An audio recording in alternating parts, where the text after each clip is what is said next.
डाक्तरଙ୍କ संख्या सीमित हेले बढ़ुची रोग। स्नायु विज्ञानी पूर्व भारत सम्मेलन मिलिला एही तथ्य। स्नायु रोग प्रति सतर्क रहिबाकु दियागला परामर्श। स्नायु विज्ञानी पूर्व भारत सम्मेलन शुक्रवार पुरी रे उद्घाटित होईछि। ओडिशा उच्च न्यायालय प्राक्तन विचारपति डीपी चौधरी मुख्य अतिथि भाव में जोगदे एहाकु उद्घाटन करिसेंति। स्नायु रोगी संख्या वृद्धि पाउथिबारु ए संपर्क में अधिक गवेषणा एवं अत्याधुनिक चिकित्सार आवश्यकता रही। समाजर सबु वर्गर स्नायु रोगी पाखरे जेपरि स्वास्थ्य सेवा पहुंची पारिबो सेथिप्रति सरकार एवं स्नायु विशेषज्ञ चिंता करने से परामर्श दैछन्ति। स्नायु विज्ञानी संघ सभापति एनआर हालदार अध्यक्षतार आयोजित सम्मेलन में संपादक डॉक्टर कौशिक सील वार्षिक विवरणी उपस्थापना करथिले।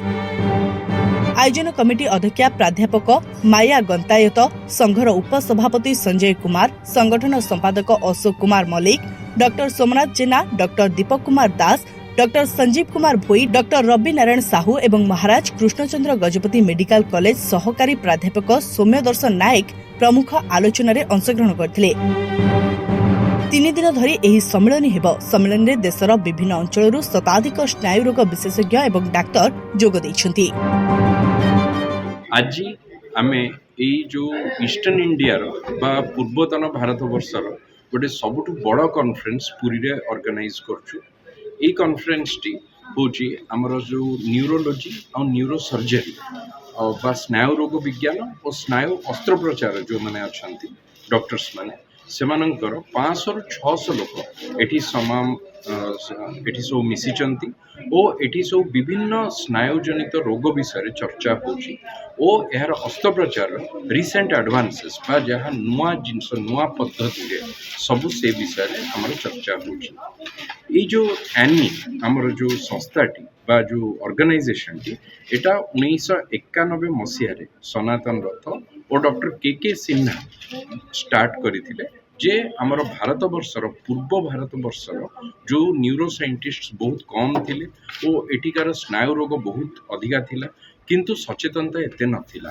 तेणु सचेतन करया पई लोकों को जणैबा पई और लोक लोचन रे ए सब रोगर चिकित्सा आनिया पईका जेमति कि हमर मुंड व्यथा हला, अंटा व्यथा हला, अपस्मार हमर स्ट्रोक बा पक्षाघात और न्यूरोमस्कुलर स्नायु जनित रोग और विभिन्न प्रकार spinal surgery, brain tumour surgery ए सब जिनस को अवगत करैबा पई डॉक्टर्स मानक मध्य रे और जहाँ सबू अत्याधुनिक माध्यम रे चिकित्सा अवेलेबल होची से सब चिकित्सा जणैबा पईका हमर एई कॉन्फ्रेंस टी करा जाय।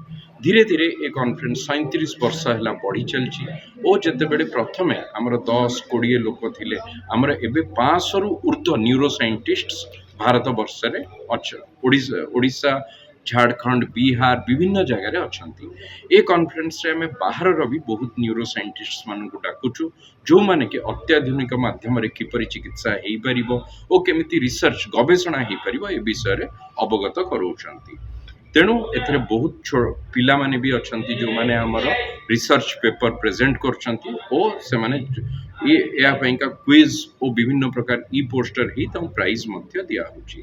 तेणु आमे जगन्नाथ और हमर ओडिशार सबु बासी माननकु आमे अवज्ञता जणाउछु जे आम मानकर ये जो कॉन्फ्रेंस टी को सक्सेसफुल करंतु और जेमिति लोकलोचन रे आपण माने भी मीडिया भाई और भूणी माने ए जिनस पहुंचांतु जे सबु स्नायु जनित रोगर चिकित्सा अछि। 4.5 कोटी ओडियावासी जेतेबेले कि हमर मात्र ओडिसा रे 50 टी न्यूरोलॉजिस्ट और मात्र 60 टी न्यूरोसर्जन 100 टी मात्र डाक्तर तमाने गोटे डाक्तर पाई 4,000 ରୁ 40,000 लोक आमको चिकित्सा करिया पड़ुछि। तेणु जदि आमे ए जिनस आमे जणैबा जे ए चिकित्सा सबु भल हॉस्पिटल छोट छोट क्षुद्रतम हॉस्पिटल में मध्य स्नायुजनित रोगर चिकित्सा हेई परिबो और नूतन पद्धति रे मध्य चिकित्सा होई परिबो। तेणु यही जिनस आमे लोकलोचन को जदि जणैबा ताहले बहुत लोक उपकृत भी हेबे और जहाँ अंधविश्वास रही आमे सेटा को मध्य एड़ेई देबो। Bureau report SMCT news.